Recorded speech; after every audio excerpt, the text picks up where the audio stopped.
ओम श्री गणेशाय नमः।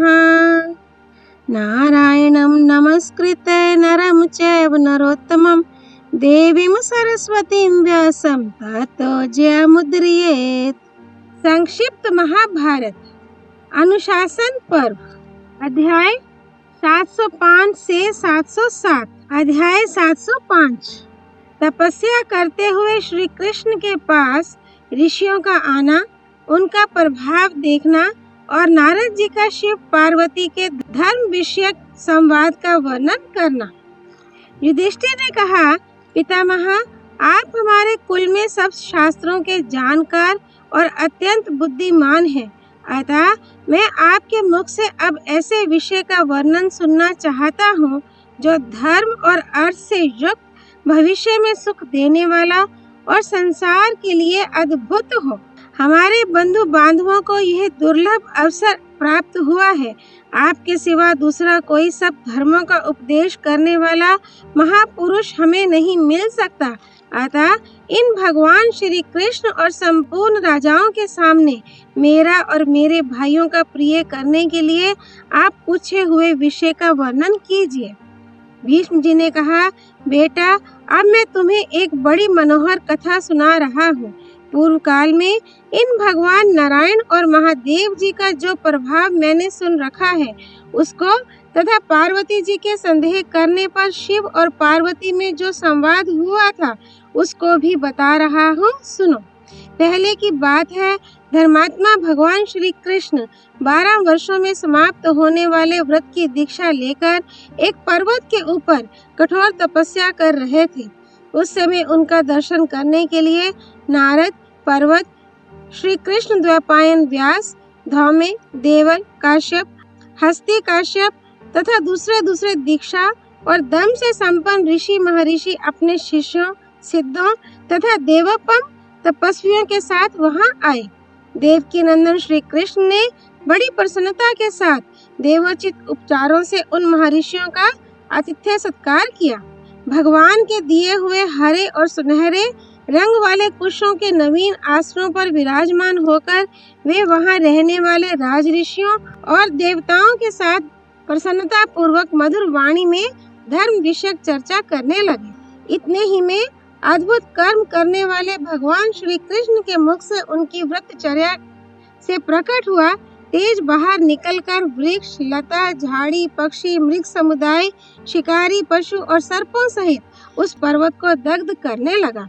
उस समय नाना प्रकार के जीव जंतुओं का हाहाकार चारों ओर फैल रहा था। थोड़ी ही देर में उस पर्वत का शिखर जलकर खाक हो गया। वहां चेतन जीवों का नाम भी बाकी ना रहा। उसकी स्थिति बड़ी दयनीय दिखाई देती थी। इस प्रकार ऊंची ज्वालाओं से युक्त उस तेजा स्वरूप अग्नि ने पर्वत के समस्त शिखर को भस्म करके भगवान श्री कृष्ण के पास आकर शिष्य की भांति उनके दोनों चरणों में प्रणाम किया।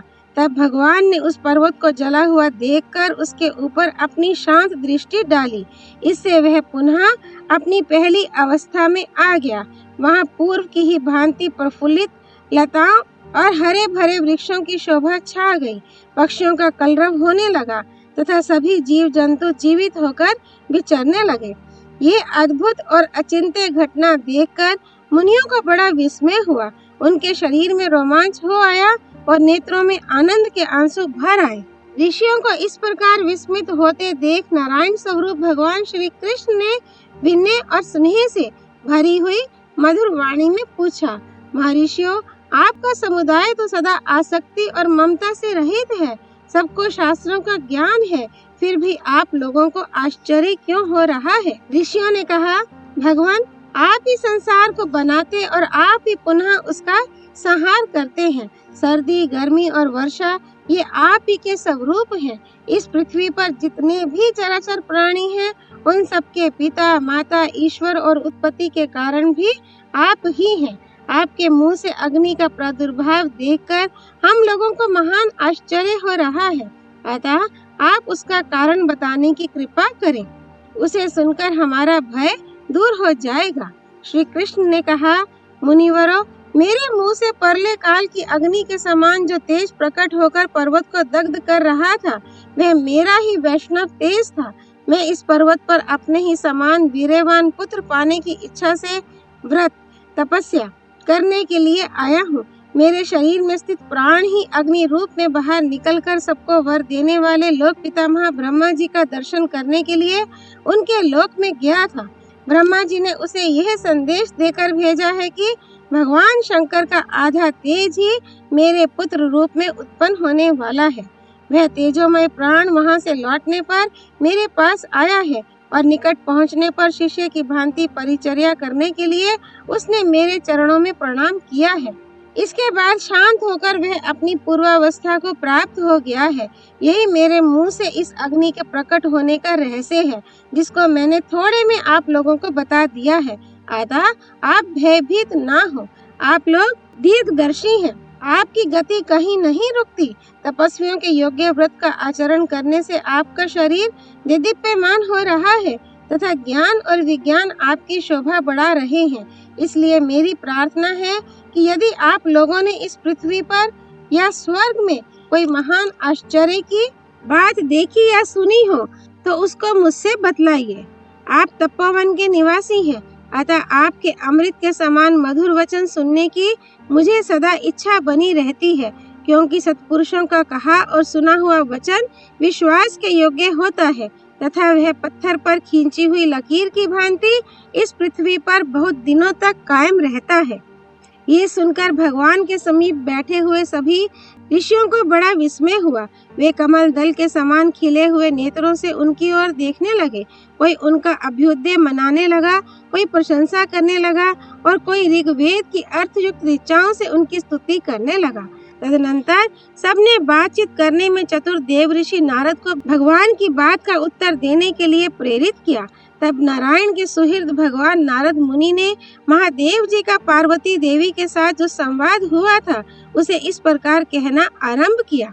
नारद जी बोले, भगवान जहाँ सिद्ध और चारण विचरते रहते हैं, जो नाना प्रकार की औषधियों और पुष्पों से आच्छादित होने के कारण अत्यंत रमणीय दिखाई देता है, तथा जहाँ झुंड की झुंड अप्सराएं और भूतों की टोलियां निवास करती हैं, उस परम पावन हिमालय पर्वत पर परम धर्मात्मा देवाधिदेव भगवान शंकर तपस्या कर रहे थे।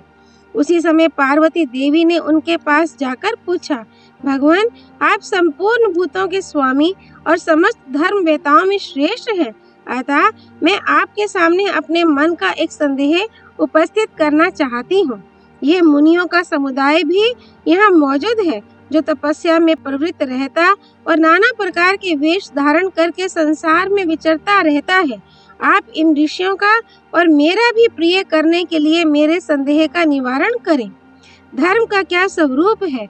जो धर्म को नहीं जानते, ऐसे मनुष्य उसका किस प्रकार आचरण कर सकते हैं? पार्वती देवी ने जब यह प्रश्न उपस्थित किया तो समस्त ऋषियों ने ऋग्वेद की अर्थयुक्त ऋचाओं से स्तुति करते हुए उनकी बड़ी प्रशंसा की। तदनंतर भगवान महेश्वर ने कहा, देवी किसी भी जीव की हिंसा ना करना, सत्य बोलना, सब प्राणियों पर दया करना, मन और इंद्रियों पर काबू रखना तथा अपनी शक्ति के अनुसार दान देना, यह गृहस्थ आश्रम का उत्तम धर्म है। उक्त गृहस्थ धर्म का पालन करना, पराई स्त्री के संसर्ग से दूर रहना, धरोहर और स्त्री की रक्षा करना, बिना दिए किसी की वस्तु ना लेना तथा मांस और मदिरा को त्याग देना, ये धर्म के 5 भेद हैं जिनसे सुख की प्राप्ति होती है। इनमें से एक एक धर्म की अनेकों शाखाएं हैं। धर्म को श्रेष्ठ मानने वाले मनुष्यों को इन धर्मों का अवश्य पालन करना चाहिए। पार्वती ने पूछा, भगवान चारों वर्णों का जो जो धर्म अपने अपने वर्ण के लिए विशेष लाभकारी हो वह मुझे बताने की कृपा कीजिए। ब्राह्मण, क्षत्रिय, वैश्य तथा शूद्र के धर्म का पृथक पृथक स्वरूप क्या है? महेश्वर ने कहा, देवी तुमने न्याय के अनुसार प्रश्न करके सब कुछ पूछ डाला। अच्छा, अब अपने प्रश्नों का उत्तर सुनो। संसार में ब्राह्मण इस पृथ्वी के देवता माने गए हैं। उपवास करना उनका परम धर्म है। धर्मार्थ संपन्न ब्राह्मण ब्रह्म भाव को प्राप्त होता है। उसे धर्म का अनुष्ठान और विधिवत ब्रह्मचर्य का पालन करना चाहिए। व्रत के पालन पूर्वक उपनयन संस्कार का होना उसके लिए परम आवश्यक है, क्योंकि इसी से वह द्विज होता है। गुरु और देवताओं की पूजा, स्वाध्याय और अभ्यास रूप धर्म का पालन ब्राह्मण को अवश्य करना चाहिए। धर्म का रहस्य सुनना, वेदोक्त व्रत का पालन, होम और गुरु सेवा करना, भिक्षा से जीवन निर्वाह करना, सदा यज्ञोपवीत धारण किए रहना, प्रतिदिन वेद का स्वाध्याय करना और ब्रह्मचर्य आश्रम के नियमों का पालन करना ब्राह्मण का प्रधान धर्म है। ब्रह्मचर्य की अवधि समाप्त होने पर द्विज अपने गुरु की आज्ञा लेकर समावर्तन करे और घर आकर अपने अनुरूप स्त्री से विधि पूर्वक विवाह करे। ब्राह्मण को शूद्र का अन्न नहीं खाना चाहिए। सदाचार का पालन उसका परम धर्म है। उपवास, ब्रह्मचर्य पालन, अग्निहोत्र, स्वाध्याय, हवन, इंद्रिय संयम, अतिथि और भृत्यों को भोजन कराने के बाद अन्न ग्रहण, आहार संयम, सत्य भाषण, पवित्र रहना, अतिथि सत्कार करना, घारे पत्ते आदि त्रिविध अग्नियों की परिचर्या करना, यज्ञ करना, किसी भी जीव की हिंसा ना करना और घर में पहले भोजन ना करके कुटुंब के लोगों को भोजन कराने के बाद ही भोजन करना, ये गृहस्थ ब्राह्मण का विशेषता श्रोत्रिय का परम धर्म है। पति और पत्नी का स्वभाव एक सा होना चाहिए, तभी गृहस्थ धर्म का ठीक ठीक पालन होता है। घर के देवताओं की प्रतिदिन पुष्प आदि से पूजा करना, उन्हें अन्न की बलि अर्पण करना, रोज रोज घर लीपना और प्रतिदिन व्रत रखना भी गृहस्थ का धर्म है।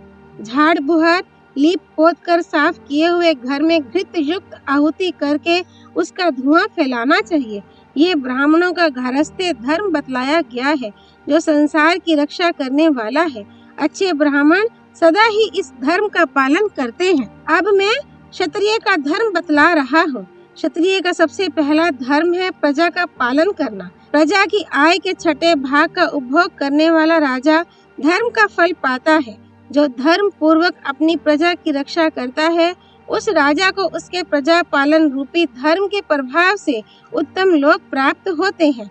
राजा का परम धर्म है इंद्रिय संयम, स्वाध्याय, अग्निहोत्र, दान, अध्ययन, यज्ञोपवीत धारण, यज्ञ अनुष्ठान, धार्मिक कार्य करना, पोष्य वर्ग का भरण पोषण करना, आरंभ किए हुए कर्म को सफल बनाना, अपराध के अनुसार उचित दंड देना, वेदोक्त यज्ञों का अनुष्ठान करना, व्यवहार में न्याय की रक्षा करना और सत्य भाषण में प्रेम रखना। जो राजा दुखी मनुष्यों को हाथ का सहारा देता है, वह इस लोक और परलोक में भी सम्मानित होता है। जो गौ और ब्राह्मण की रक्षा के लिए संग्राम में पराक्रम दिखाकर प्राण त्याग करता है, वह परलोक में अश्वमेध यज्ञ से प्राप्त होने वाले उत्तम लोकों पर अधिकार प्राप्त करता है। पशुओं का पालन, खेती, व्यापार, अग्निहोत्र, दान, अध्ययन, सदाचार का पालन, अतिथि सत्कार, श्रम, दम, ब्राह्मणों का स्वागत और त्याग, ये वैश्यों का सनातन धर्म है। व्यापार करने वाले सदाचारी वैश्य को तिल, चंदन और रस की बिक्री नहीं करनी चाहिए तथा ब्राह्मण, क्षत्रिय और वैश्य इन सब का यथा योग्य आतिथ्य सत्कार करना चाहिए। शूद्र का परम धर्म है तीनों वर्णों की सेवा। जो शूद्र सत्यवादी, जितेंद्रिय और घर पर आए हुए अतिथि की सेवा करने वाला है, वह महान तप का संग्रह करता है।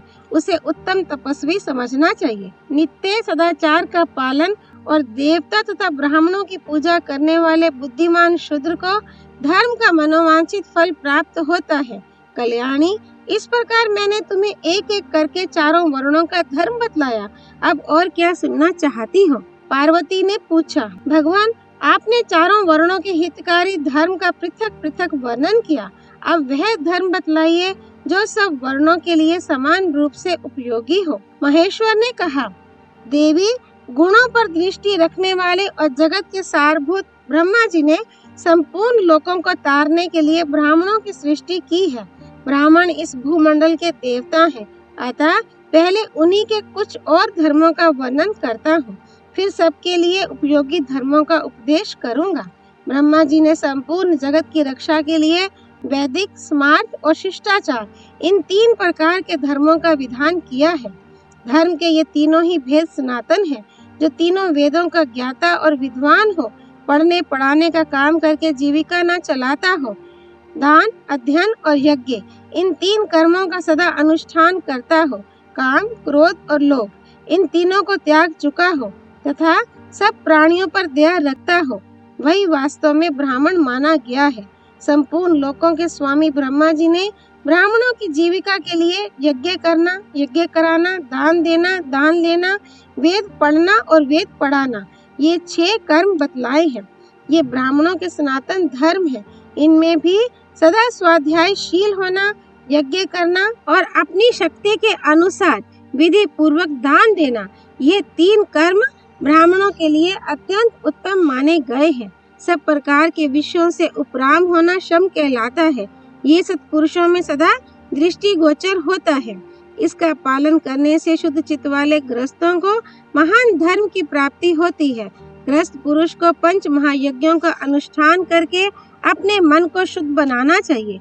जो गृहस्थ सदा सत्य बोलता, किसी के दोष नहीं देखता, दान देता, ब्राह्मणों का सत्कार करता, अपने घर को झाड़ बुहार कर साफ रखता, अभिमान का त्याग करता, सदा सरल भाव से रहता, स्नेह युक्त वचन बोलता, अतिथि और अभ्यागतों की सेवा में मन लगाता, यज्ञ शिष्ट अन्न भोजन करता और अतिथि को शास्त्र की आज्ञा के अनुसार पाद्म, अर्धे, आसन, शय्या, दीपक तथा ठहरने के लिए गृह प्रदान करता है, उसे धार्मिक समझना चाहिए।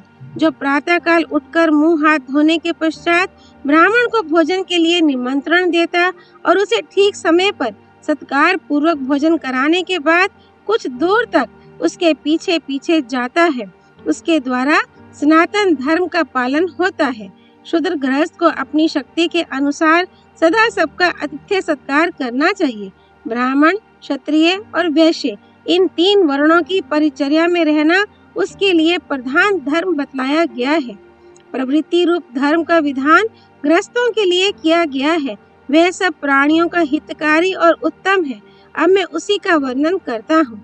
अपना कल्याण चाहने वाले पुरुष को सदा अपनी शक्ति के अनुसार दान, यज्ञ तथा पुष्टिजनक कार्य करते रहना चाहिए।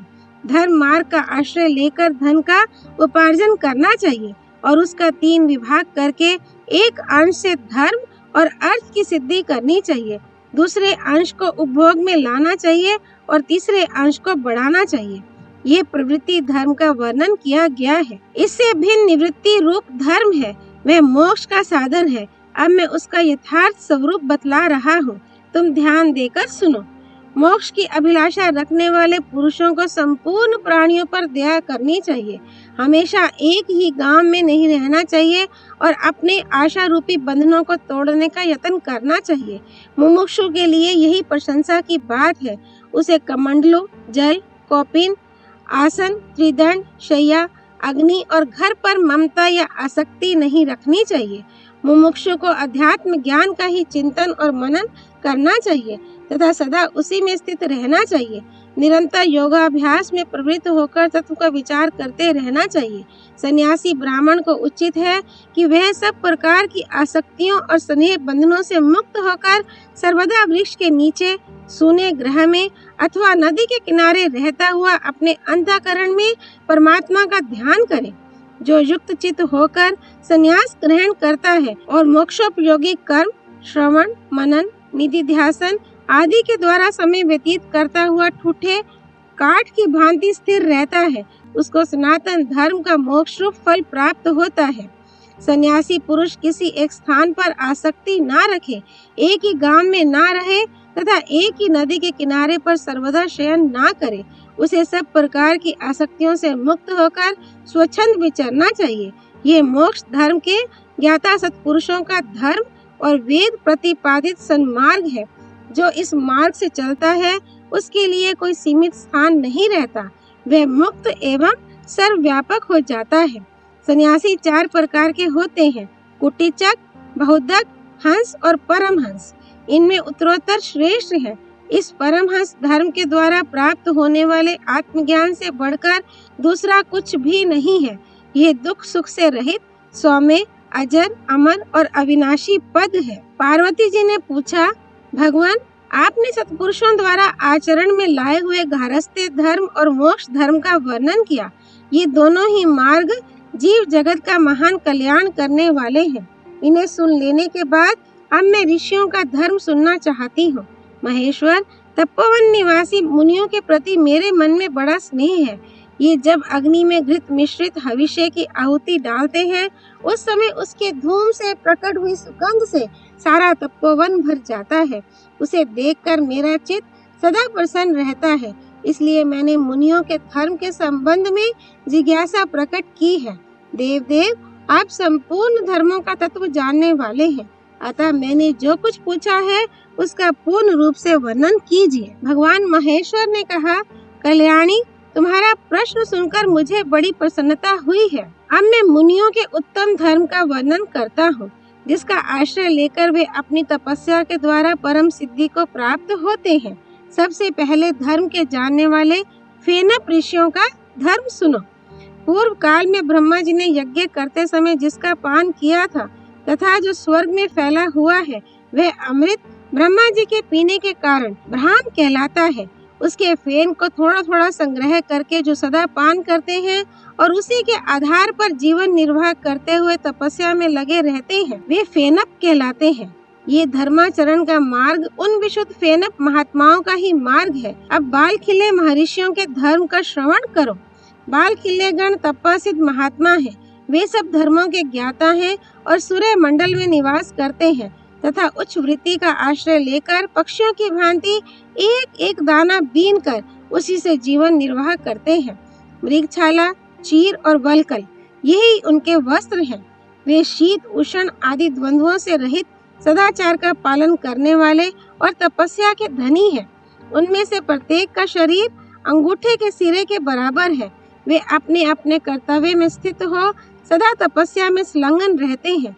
उनके धर्म का महान फल है। वे तपस्या से संपूर्ण पापों को दग्ध करके अपने तेज से संपूर्ण दिशाओं को प्रकाशित करते हैं और देवताओं का कार्य सिद्ध करने के लिए उनके समान रूप धारण करते हैं। इनके अतिरिक्त और बहुत से शुद्धचित, दया, धर्म परायण एवं पुण्यात्मा महर्षि हैं, जिनमें कुछ चक्र के समान विचरने वाले, कुछ सोमलोक में रहने वाले तथा कुछ पितृलोक के निकट निवास करने वाले हैं। ये सब शास्त्रीय विधि के अनुसार उच्च वृत्ति से जीविका चलाते हैं। कोई ऋषि संप्रक्षाल, कोई अशमकुट और कोई दंतोलुखलिक हैं। ये लोग सोमप, चंद्रमा की किरणों का पान करने वाले और उष्णप, सूर्य की किरणों का पान करने वाले देवताओं के निकट रहकर अपनी स्त्रियों सहित उच्च वृत्ति से जीवन निर्वाह करते और इंद्रियों को काबू में रखते हैं। अग्निहोत्र, पितरों का श्राद्ध और 5 महायज्ञों का अनुष्ठान, ये उनका मुख्य धर्म है। चक्र की तरह विचरने वाले और देवलोक में निवास करने वाले पूर्वोक्त ब्राह्मणों ने इस ऋषि धर्म का सदा ही अनुष्ठान किया है। इसके अतिरिक्त भी जो ऋषियों का धर्म है उसे सुनो। मेरे विचार से सभी 8 धर्मों में इंद्रिय संयम पूर्वक आत्मज्ञान प्राप्त करना आवश्यक है। फिर काम और क्रोध को भी जीतना चाहिए। प्रत्येक ऋषि को अग्नि में घृत का होम, धर्म सत्र का अनुष्ठान, सोम यज्ञ द्वारा यजन, यज्ञ विधि का ज्ञान और यज्ञ में दक्षिणा देना, ये 5 कर्म अवश्य करने चाहिए। नित्य यज्ञ का अनुष्ठान और धर्म का पालन करना चाहिए तथा देव पूजा और श्राद्ध में अनुराग रखना चाहिए। उच्च वृत्ति से उपार्जित किए हुए अन्न के द्वारा सबका आतिथ्य सत्कार करना ऋषियों का परम कर्तव्य है। वे विषय भोगों से निवृत्त रहें, गो रस का आहार करें, श्रम के साधन में प्रेम रखें, खुले मैदान चबूतरे पर सोवें, योग का अभ्यास करें, साग पात, फल मूल, वायु जल और सेवार का आहार करके रहें। ये ऋषियों के नियम हैं। इनका पालन करने से वे अजित सर्वश्रेष्ठ गति को प्राप्त करते हैं।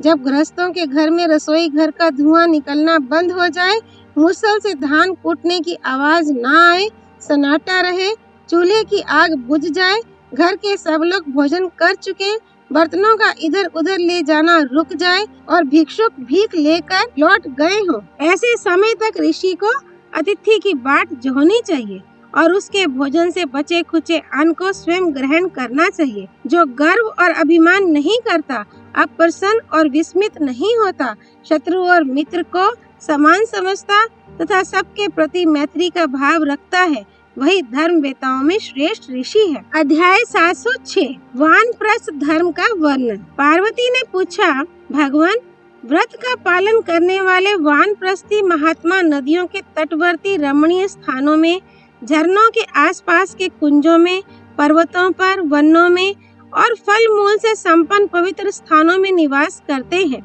वे अपने शरीर को ही कष्ट पहुंचाकर जीवन निर्वाह करते हैं। अतः मैं उनके पालन करने योग्य पवित्र नियमों को श्रवण करना चाहती हूँ।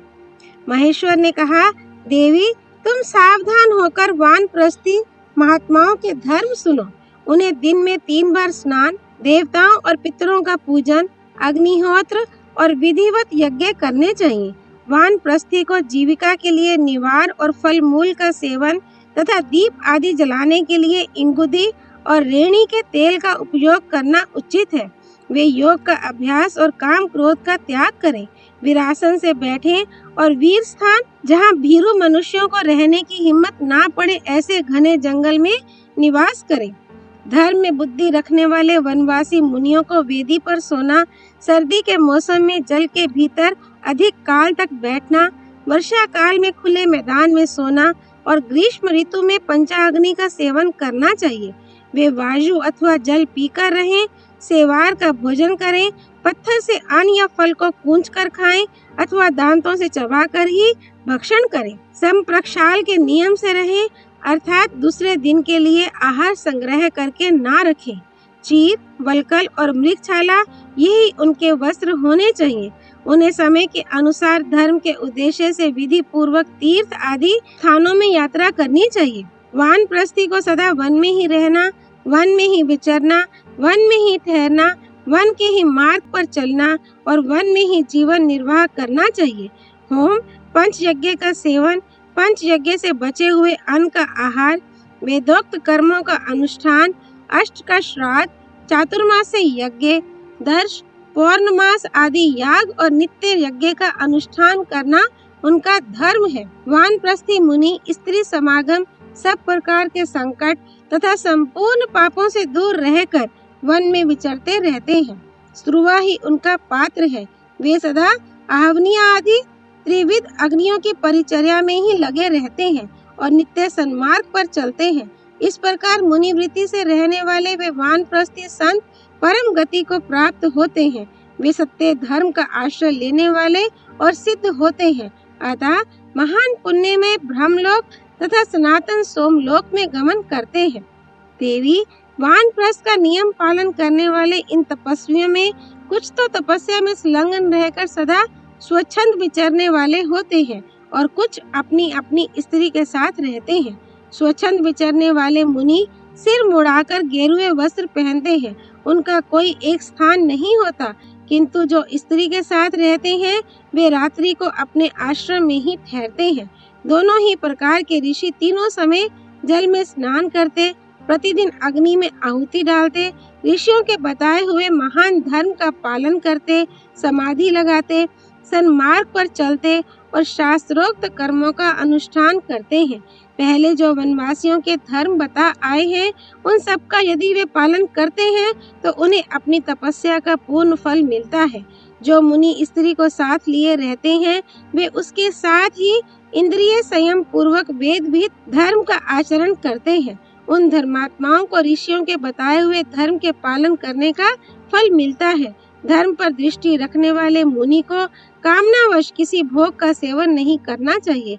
जो हिंसा दोष से मुक्त होकर संपूर्ण प्राणियों को अभयदान कर देता है उसी को धर्म का फल प्राप्त होता है। जो संपूर्ण प्राणियों पर दया करता, सबके साथ सरलता का बर्ताव रखता और समस्त प्राणियों को आत्मभाव से देखता है वही धर्म का फल पाता है। चारों वेदों में निष्णात होना और सब जीवों के प्रति सरलता का बर्ताव करना, ये दोनों एक समान समझे जाते हैं, बल्कि सरलता का बर्ताव ही विशेष फल देने वाला है। सरलता धर्म है और कुटिलता अधर्म। सरल भाव से युक्त मनुष्य को ही धर्म का वास्तविक फल मिलता है। जो सरल बर्ताव से प्रेम रखता है वह देवताओं के समीप निवास करता है। इसलिए जो अपने धर्म का फल पाना चाहता हो उसे सरलता पूर्वक बर्ताव से युक्त होना चाहिए। क्षमाशील, जितेंद्रिय, क्रोध को जीतने वाले, धार्मिक भाव से युक्त, हिंसा रहित और धर्म में मन लगाने वाले मनुष्य को ही धर्म का वास्तविक फल प्राप्त होता है। जो पुरुष आलस्य रहित, धर्मात्मा, सन्मार्गगामी, सच्चरित्र और ज्ञानी होता है, वह ब्रह्म स्वरूप हो जाता है। अध्याय 707 ऊंच और नीच वर्ण की प्राप्ति कराने वाले तथा बंधन, मुक्ति एवं स्वर्ग देने वाले शुभाशुभ कर्मों का वर्णन। पार्वती ने पूछा, भगवान, मेरे मन में एक संशय है। ब्रह्मा जी ने पूर्व काल में जिन 4 वर्णों की सृष्टि की है, उनमें से वैश्य, क्षत्रिय अथवा ब्राह्मण कैसा कर्म करने के कारण शूद्र योनि को प्राप्त हो जाते हैं तथा शूद्र, वैश्य और क्षत्रिय किस प्रकार ब्राह्मणत्व को प्राप्त होते हैं, आप मेरी इस शंका का समाधान करें। महेश्वर ने कहा, देवी, ब्राह्मण होना बहुत कठिन है। ब्राह्मण, क्षत्रिय, वैश्य और शूद्र ये चारों वर्ण मेरे विचार से प्राकृतिक स्वभाव सिद्ध है। इतना अवश्य है कि द्विज पाप कर्म करने से अपने स्थान से, अपनी महत्ता से नीचे गिर जाता है। अतः द्विज को उत्तम वर्ण में जन्म पाकर अपने पद की रक्षा करनी चाहिए। यदि क्षत्रिय अथवा वैश्य ब्राह्मण धर्म का पालन करते हुए ब्राह्मणत्व का सहारा लेता है, तो वह ब्रह्म भाव को प्राप्त हो जाता है।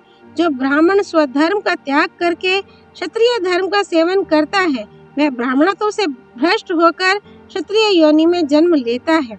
इसी प्रकार जो दुर्लभ ब्राह्मणत्व को पाकर अपनी मंद बुद्धिता के कारण लोभ मोह का आश्रय ले सदा वैश्यों के कर्म करता है, वह वैश्य योनि में जन्म लेता है। अथवा यदि वैश्य शूद्र के कर्म अपनाता है, तो वह भी शूद्रत्व को प्राप्त होता है। ब्राह्मण जाति का पुरुष यदि शूद्र के कर्म अपनाता है, तो जीते जी ब्राह्मणत्व से भ्रष्ट होता है और मृत्यु के पश्चात वह ब्रह्मलोक की प्राप्ति से वंचित होकर नरक में पड़ता है। उसके बाद वह शूद्र की योनि में जन्म ग्रहण करता है। यदि ब्राह्मण, क्षत्रिय अथवा वैश्य कोई भी अपने कर्म को छोड़कर शूद्र का काम करने लगे, तो वह अपनी जाति से भ्रष्ट होकर वर्ण संकर हो जाता है और दूसरे जन्म में शूद्र की योनि में जन्म लेता है। जो पुरुष अपने वर्ण धर्म का पालन करते हुए बोध प्राप्त करता है और ज्ञान विज्ञान से संपन्न, पवित्र तथा धर्मज्ञ होकर धर्म में ही लगा रहता है, वही धर्म के वास्तविक फल का उपभोग करता है। देवी, ब्रह्मा जी ने एक बात और बताई है। धर्म की इच्छा रखने वाले सत्पुरुषों को अध्यात्म ज्ञान का संपादन करना चाहिए। उग्र स्वभाव के मनुष्य का अंत निंदित माना गया है। किसी समुदाय का, श्राद्ध का, जन्ना शौच का, दुष्ट पुरुष का और शूद्र का अन्न भी निषिद्ध है। उसे कभी नहीं खाना चाहिए। ये पितामह के श्री मुख का वचन है, अतः इसका प्रमाण अवश्य मानना चाहिए। यदि पेट में शूद्र का अन्न पड़ा हो और उसी अवस्था में मृत्यु हो जाए, तो वह ब्राह्मण, अग्निहोत्री अथवा यज्ञ करने वाला ही क्यों न रहा हो, उसे शूद्र की योनि में जन्म लेना पड़ता है। जो उत्तम और दुर्लभ ब्राह्मणत्व को पाकर उसकी अवहेलना करता है और नहीं खाने योग्य अन्न खाता है, वह निश्चय ही ब्राह्मणत्व से भ्रष्ट हो जाता है। शराबी, ब्रह्म हत्यारा, शूद्र कर्म करने वाला, चोर, व्रत भंग करने वाला, स्वाध्यायहीन, पापी, लोभी, कपटी, शठ, व्रत का पालन न करने वाला, शूद्र जाति की स्त्री का स्वामी, कुंडाशी, जिस बर्तन में भोजन बनावे उसी में खाने वाला, सोम रस बेचने वाला और नीच जाति के मनुष्य की सेवा करने वाला ब्राह्मण अपनी जाति से भ्रष्ट हो जाता है। जो गुरु की शैया पर पैर रखता, गुरु से द्रोह करता और गुरु की निंदा में ही लगा रहता है, वह ब्रह्मवेता होने पर भी ब्राह्मणत्व से गिर जाता है। इसी प्रकार शुभ कर्मों के आचरण से शूद्र भी ब्राह्मणत्व को प्राप्त होता है। साक्षात ब्रह्मा जी का वचन है कि शूद्र भी यदि जितेंद्रिय होकर पवित्र कर्मों के अनुष्ठान से अपने अंतःकरण को शुद्ध बना लेता है, तो वह द्विज की ही भांति सेवे होता है। मेरा तो ऐसा विचार है कि यदि शूद्र के स्वभाव और कर्म दोनों ही उत्तम हो, तो वह द्विजाति से भी बढ़कर मानने योग्य है। केवल योनि, संस्कार, शास्त्र ज्ञान और संतति ये ही ब्राह्मणत्व की प्राप्ति के कारण नहीं है। ब्राह्मणत्व का प्रधान हेतु तो सदाचार ही है। सदाचार में स्थित रहने वाला शूद्र भी ब्राह्मणत्व को प्राप्त हो सकता है। ब्रह्म का स्वरूप सर्वत्र समान है। जिसके भीतर उस निर्गुण और निर्मल ब्रह्म का ज्ञान है, वही वास्तव में ब्राह्मण है। ये जो चारों वर्णों के स्थान और विभाग दिखलाए गए हैं, इन सबको अपनी उत्पत्ति के अनुसार ही जानना चाहिए। ये बात प्रजा की सृष्टि करते समय वरदाता ब्रह्मा जी ने स्वयं ही कही है। अपना कल्याण चाहने वाले ब्राह्मण को उचित है कि वे सज्जनों के मार्ग का अवलंबन करके सदा अतिथि और पोषे वर को भोजन कराने के बाद अन्न ग्रहण करे। वेदोक्त पथ का आश्रय लेकर उत्तम बर्ताव करे। गृहस्थ ब्राह्मण घर में रहकर प्रतिदिन संहिता का पाठ और शास्त्रों का स्वाध्याय करे। अध्ययन को जीविका का साधन ना बनावे। जो ब्राह्मण सन्मार्ग पर स्थित हो अग्निहोत्र और स्वाध्याय पूर्वक जीवन व्यतीत करता है वह ब्रह्म भाव को प्राप्त होता है। देवी, शूद्र धर्माचरण करने से जिस प्रकार ब्राह्मणत्व को प्राप्त होता है तथा ब्राह्मण स्वधर्म के त्याग से जाति भ्रष्ट होकर जिस प्रकार शूद्र हो जाता है, ये गूढ़ रहस्य की बात मैंने तुम्हें बतला दी। पार्वती ने पूछा, भगवान अब मुझे मनुष्यों के धर्म और अधर्म का विषय बतलाइए। मनुष्य कैसे कर्म से बंधते, मुक्त होते अथवा स्वर्ग में जाते हैं। महेश्वर ने कहा, देवी तुम धर्म और अर्थ के तत्व को जानने वाली तथा निरंतर धर्म में संलग्न रहने वाली हो, इसीलिए तुमने ये सब प्राणियों के लिए हितकारी और बुद्धि को बढ़ाने वाला प्रश्न किया है। अच्छा, अब इसका उत्तर सुनो। जो मनुष्य धर्म से उपार्जित किए हुए धन को भोगते और सत्य धर्म में प्राण रहते हैं वे स्वर्ग में जाते हैं। जिनके सब प्रकार के संदेह दूर हो गए हैं, जो परलय और उत्पत्ति के तत्व को जानने वाले सर्वज्ञ और सर्वद्रष्टा हैं, जिनकी आसक्ति दूर हो गई है तथा जो मन, वाणी और कर्म से किसी जीव की हिंसा नहीं करते, वे ही पुरुष कर्म बंधनों से मुक्त होते हैं। उन्हें न धर्म बांधता है न अधर्म। जो कहीं आसक्त नहीं होते, किसी के प्राणों की हत्या से दूर रहते हैं तथा जो सुशील और दयालु है, वे भी कर्मों के बंधन में नहीं पड़ते।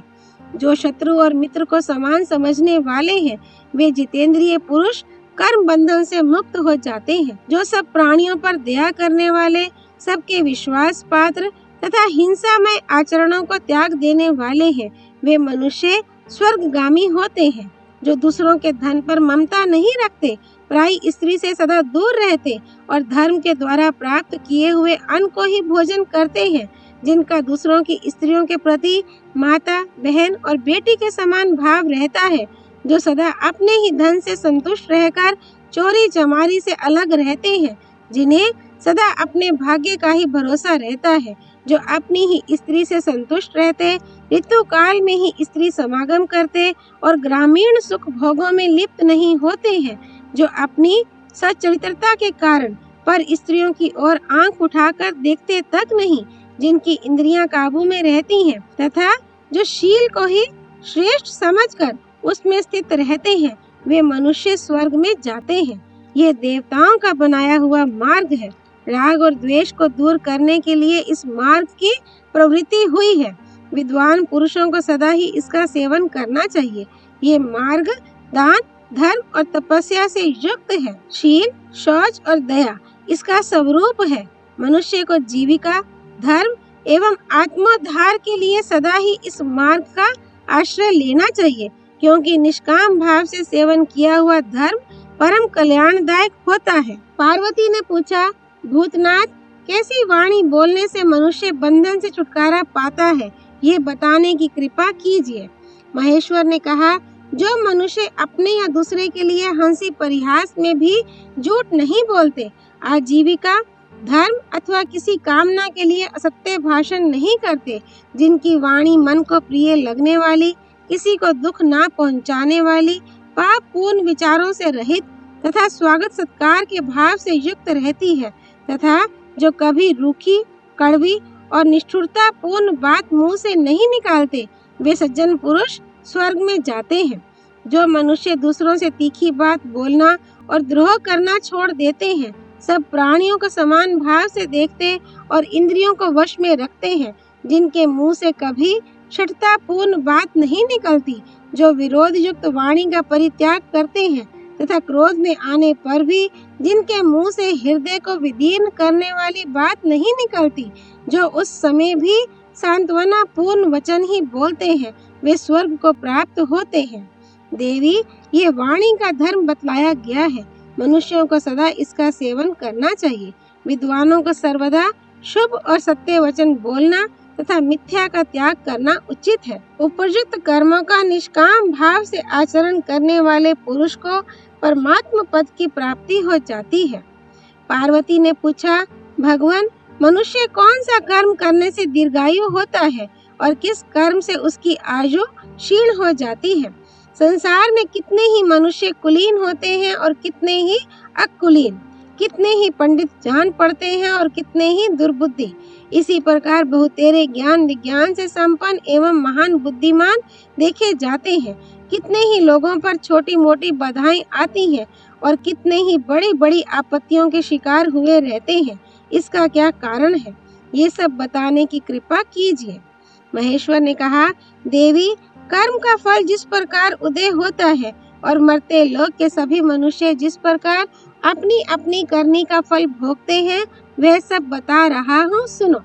जो मनुष्य दूसरों का प्राण लेने के लिए हाथ में डंडा लिए सदा भयंकर रूप धारण किए रहता है, जो प्रतिदिन हथियार लेकर प्राणियों की हत्या किया करता है, जिसके भीतर दया नहीं होती, जो समस्त प्राणियों को सर्वदा उद्विग्न करता रहता है, जिसकी निर्दयता पराकाष्ठा को पहुंची हुई होती है, तथा जो चींटी और कीड़ों को भी शरण नहीं देता, वह घोर नरक में पड़ता है। जिसका स्वभाव इसके विपरीत है, वह पुरुष धर्मात्मा और रूपवान होता है। हिंसा प्रेमी मनुष्य अपने पाप कर्म के कारण दूसरों का वध्य, सब प्राणियों का अप्रिय तथा अल्पायु होता है। जिसका चित्त हिंसा में लगा होता है, वह नरक में गिरता है, और जो हिंसा नहीं करता वह स्वर्ग में जाता है। नरक में पड़े हुए जीव को बड़ी कठोर और भयानक यातना भोगनी पड़ती है। यदि कभी कोई नरक से छुटकारा पाता है तो मनुष्य योनि में जन्म लेता है, किंतु उसकी आयु थोड़ी ही होती है, क्योंकि जिसकी हिंसा में रुचि होती है वह अपने पाप कर्म से बद्ध होने के कारण सब प्राणियों का अप्रिय और अल्पायु होता है। इसके विपरीत जो शुद्ध कुल में उत्पन्न और जीव हिंसा से अलग रहने वाला है, जिसने शस्त्र और दंड का परित्याग कर दिया है, जिसके द्वारा कभी किसी की हिंसा नहीं होती, जो ना मारता, ना मारने की आज्ञा देता और ना मारने वाले का अनुमोदन करता है, जिसके मन में सब प्राणियों के प्रति स्नेह बना रहता है, तथा जो अपने ही समान दूसरों पर भी दया दृष्टि रखता है, ऐसा पुरुष देवत्व को प्राप्त होता है। अथवा यदि कदाचित मनुष्य का जन्म मिल जाए तो वह दीर्घायु और सुखी होता है। ये सत्कर्म का अनुष्ठान करने वाले सदाचारी एवं दीर्घजीवी मनुष्यों का मार्ग है। जीव हिंसा का परित्याग करने से इसकी उपलब्धि होती है। स्वयं ब्रह्मा जी ने इस मार्ग का उपदेश किया है। ओम तत्सत। नर नारायण भगवान श्री कृष्ण की जय। भगवती सरस्वती देवी की जय। भगवान व्यासावतार श्री कृष्ण द्वैपायन की जय। श्री हरि अर्पणमस्तु।